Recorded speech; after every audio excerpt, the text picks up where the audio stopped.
Hello friends, आज की इस वीडियो में हम पार्थेनोजेनेसिस के बारे में डिस्कशन करेंगे। काफ़ी इम्पोर्टेंट टॉपिक है हमारा पार्थेनोजेनेसिस।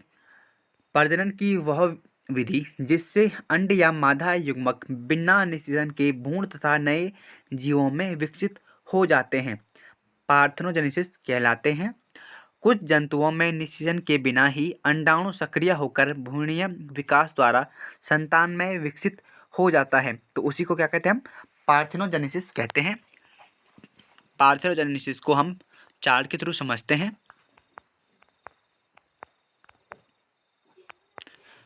पार्थेनोजेनेसिस, तो पार्थेनोजेनेसिस को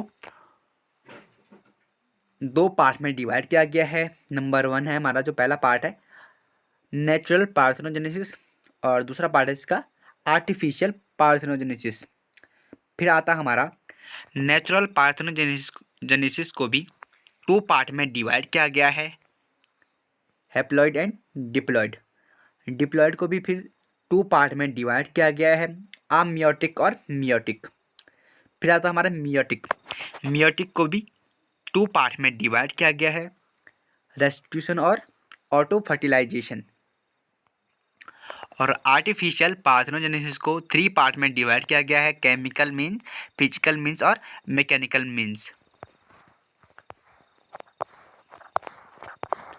तो अब टाइप्स ऑफ पार्थेनोजेनेसिस के बारे में देखते हैं, नेचुरल पार्थेनोजेनेसिस और आर्टिफिशियल पार्थेनोजेनेसिस। पहले हम नेचुरल पार्थेनोजेनेसिस के बारे में देखेंगे।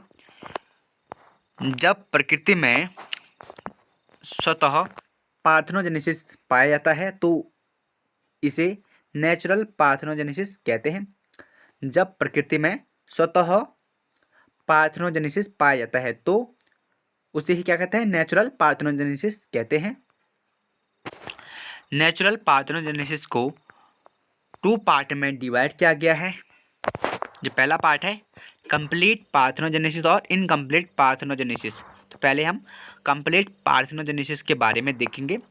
कंप्लीट पार्थेनोजेनेसिस, इस टाइप के पार्थेनोजेनेसिस में नर प्राणियों का पूर्ण अभाव होता है एवं कुछ जातियां हैं जो केवल पार्थेनोजेनेसिस द्वारा ही जनन क्रिया कर अपने वंश को आगे बढ़ाते हैं। इस टाइप के पार्थेनोजेनेसिस को कंप्लीट पार्थेनोजेनेसिस कहते हैं। अब देखते हैं इनकम्प्लीट पार्थेनोजेनेसिस। इनकम्प्लीट पार्थेनोजेनेसिस, इस टाइप के पार्थेनोजेनेसिस को चक्रीय पार्थेनोजेनेसिस भी कहते हैं, क्योंकि इन एनिमल में लैंगिक जनन एवं पार्थेनोजेनेसिस द्वारा जनन एकांतर क्रम में होता है। नेचुरल पार्थेनोजेनेसिस को दो श्रेणियों में क्लासिफाइड किया गया है। जो पहली श्रेणी है हमारी हैप्लॉइड एंड डिप्लॉइड। तो पहले हम हैप्लॉइड के बारे में देखेंगे। हैप्लॉइड पार्थेनोजेनेसिस, अनेक एनिमल्स में नर की उत्पत्ति पार्थेनोजेनेसिस द्वारा होता है।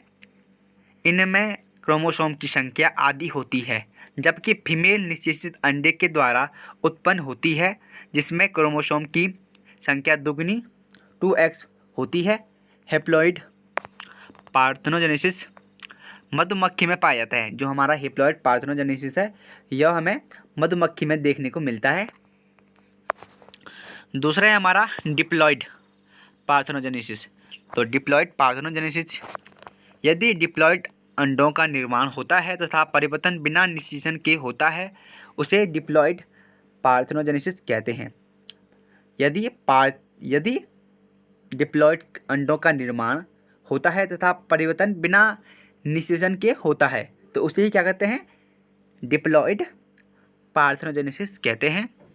डिप्लॉइड पार्थेनोजेनेसिस को टू टाइप्स के होते हैं। जो हमारे डिप्लॉइड पार्थेनोजेनेसिस है ये टू टाइप्स के होते हैं, अमियोटिक और मियोटिक।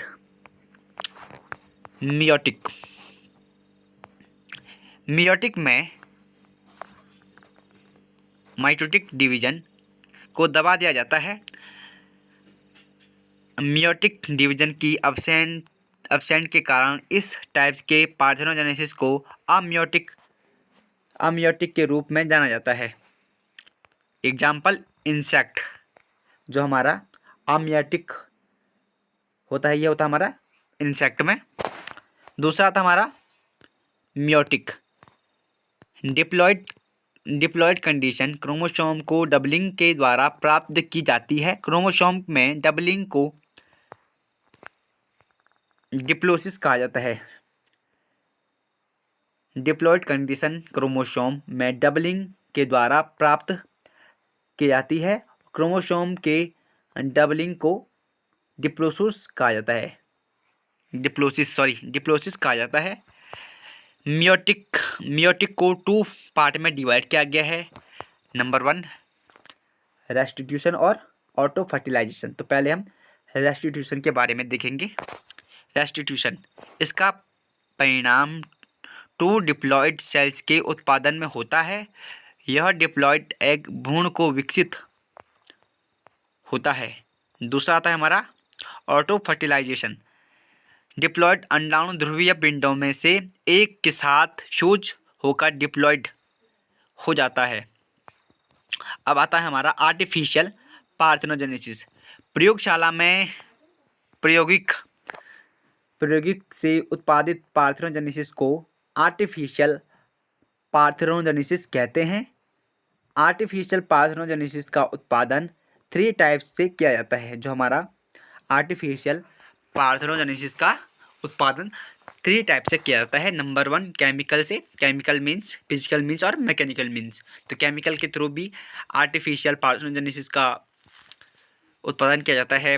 फिजिकल से भी किया जाता है और मैकेनिकल से भी किया जाता है। दोस्तों आशा करता हूँ आज की वीडियो आपको काफ़ी अच्छी लगी होगी। फिर मिलते हैं आपको अगले टॉपिक के साथ, तब तक के लिए धन्यवाद।